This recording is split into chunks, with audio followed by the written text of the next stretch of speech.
पाकिस्तान में Pakistan got talent शुरू हुआ है। Assalamu alaikum everyone and welcome to Kashmir presents Pakistan's Got Talent. क्या बोला? कश्मीर प्रेजेंट्स? Kashmir presents. अबे उसे कश्मीर नहीं पीओके बोलते हैं कमबख्तों। पाकिस्तान और टैलेंट वर्ड एक ही लाइन में डाल दिए। नहीं, वैसे बिना पानी और आटे के रहना, केवल RDX पे देश चलाना, ये भी टैलेंट ही तो होता है।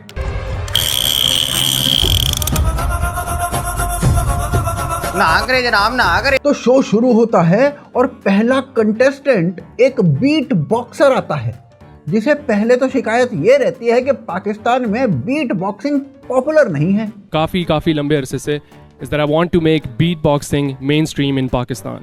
It's not on that level yet, लेकिन I want to get there. अबे इसको कोई बताए, पाकिस्तान में बी से एक ही चीज फेमस है, थी और रहेगी, और वो बीट बॉक्सिंग बिल्कुल नहीं है। भाई बीट बॉक्सिंग अब सरकारी योजना की जगह थोड़ी ले लेगी।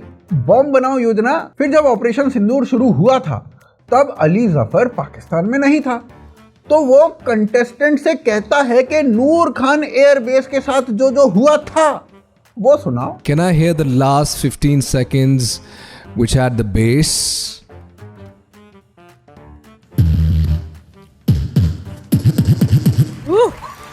इसके बाद तो शो पे नूर खान एयरबेस ने मानहानि का दावा ठोक दिया है भाई साहब। मेरा तो इतना लाइफ खराब हो गया है, इतना लाइफ खराब हो गया है मेरा। नेक्स्ट कंटेस्टेंट ऐसा परफॉर्म करता है कि पाकिस्तान की GDP और नीचे गिर जाती है, क्योंकि परफॉर्मेंस में लड़का अखरोट बर्बाद कर देता है कमबख्त। पाकिस्तान जैसे देश में खाने की वेस्टेज, वो भी अखरोट जैसे महंगे खाने की वेस्टेज, इसमें ये लोग टैलेंट कहाँ ढूंढ रहे हैं कमबख्त।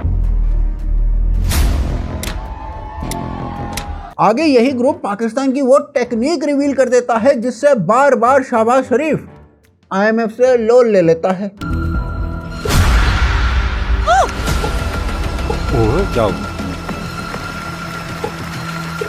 बस इसी तकनीक से दीवार पे, सड़क पे सर पटक पटक के शहबाज लोन ले आता था।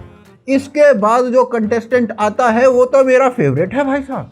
अगला ह्यूमन कैलेंडर है ये। आप मुझसे कोई भी डेट पूछेंगे, मैं बता सकता हूं कि उस दिन क्या डेट थी। टैलेंट देख रहे हो? लड़का बोल रहा है कि तुम लोग पहले उसे डेट बताओ, फिर वो लड़का तुम्हें उस दिन क्या डेट थी वो बता देगा। मतलब जो सवाल है वही तो जवाब है, और जो चाचा है वही तो भतीजा है। वो जो चाचा है वो चाचा नहीं है। क्या बोला? वो जो चाचा है वो चाचा नहीं है, वो भतीजा है सब्जी, और जो भतीजा है वही चाचा है सब्जी। चलो इस बंदे के साथ एक गेम खेलते हैं। चलो भाई बताओ, जिस दिन ऑपरेशन सिंदूर यानी प्रधानमंत्री रात में दिन योजना शुरू हुई थी, उस दिन क्या डेट थी और कौन सा दिन था? बट सर मैं बेसिकली इस चीज के लिए नहीं आया। ये तो मुद्दे लगा साला। तो चलो एक बार और ट्राई करते हैं। ये बताओ कि ये बार बार शहबाज शरीफ या आसिम मुनीर ये IMF से या वर्ल्ड बैंक से कुछ ना कुछ मांग के ले आते हैं, तो पाकिस्तान के पास टोटल कटोरे कितने हैं?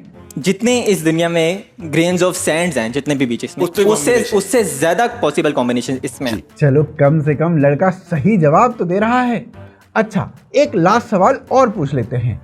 पाकिस्तान को IMF का लोन उतारने में, वैसे तो देखो पाकिस्तान लोन उतार देगा, ये बात बोलने में ही हाइपोथेटिकल क्वेश्चन हो जाएगा, पर फिर भी for the sake of it हम पूछ लेते हैं कि पाकिस्तान को लोन उतारने में कितना टाइम लगेगा। कॉम्बिनेशन को सॉल्व करें ट्रिलियंस ऑफ ईयर्स लग जाएंगे। इसके बाद जो नेक्स्ट कंटेस्टेंट आता है भाई साहब, वो बंदा पाकिस्तान का सबसे ही मुश्किल टास्क कर देता है। इंग्लिश बोल के दिखाता है।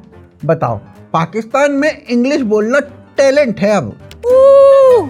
When my mother opened the door of the fridge, she packed the water and I wet my pants. पर इसे बेचारे को बाहर कर दिया जाता है। देखो वो तो होना ही था, क्योंकि पूरे पाकिस्तान में एक आदमी को अंग्रेजी आती थी, इमरान खान को, और उसे आर्म्ड फोर्सेस ने पैरों में गोली मारी है, पैरों में। शुक्र है पैरों के बीच में नहीं मारी है। This is not stand-up comedy, these are just speeches.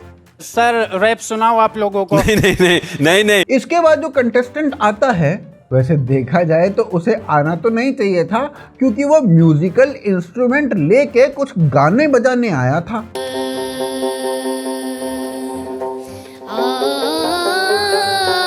और पाकिस्तान में जो नेशनल मजहब है उसमें म्यूजिक और म्यूजिकल इंस्ट्रूमेंट की उतनी ही परमिशन है जितनी कि खामनेई के टाइम पे ईरान में लड़कियों को खुला सर रखने की थी। कमबख्त ये लोग तो इंस्ट्रूमेंट्स को भी बकरी समझ के पेल देते हैं।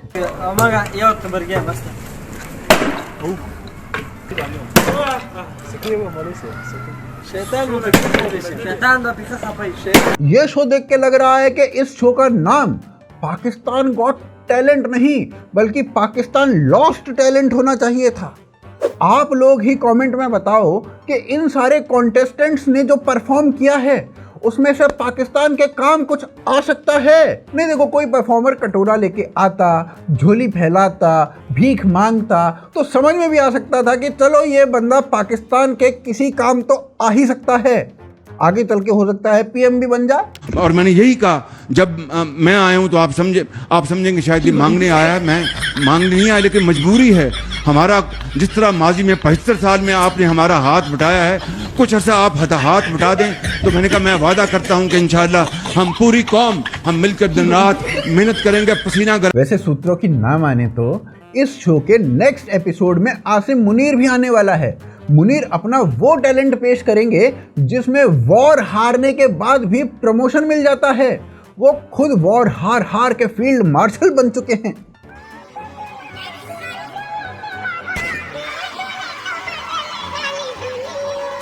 शो के अगले एपिसोड में शाहिद अफरीदी भी आने वाले हैं। वो अपना विक्ट्री परेड वाला टैलेंट शोकेस करेंगे। कैसे हारने के बाद भी शाहिद अफरीदी विक्ट्री परेड निकाल देते हैं।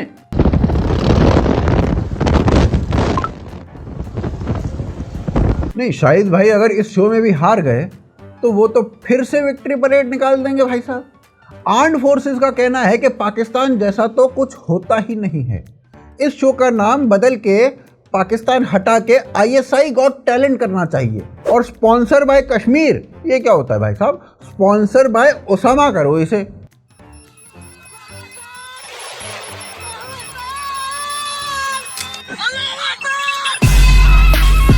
मेरे हिसाब से पाकिस्तान में पाकिस्तान गॉट आटा ये शो होना चाहिए था, जिसमें पूरे पाकिस्तान के घरों में टैलेंट नहीं आटा ढूंढा जाए, क्योंकि अभी पाकिस्तान को टैलेंट से ज्यादा आटे की जरूरत है। कमबख्तों, पानी नहीं मिलता, सारी रात पानी के लिए परेशान, सर में दर्द हो गया है। ये देखो मेरी हालत कमजोर हो गई। मैं अब बताओ मैं क्या करूं, कैसे इस मुल्क में रहे। ये बच्चा मेरा पोता, इसकी गान धोने के लिए पानी नहीं है।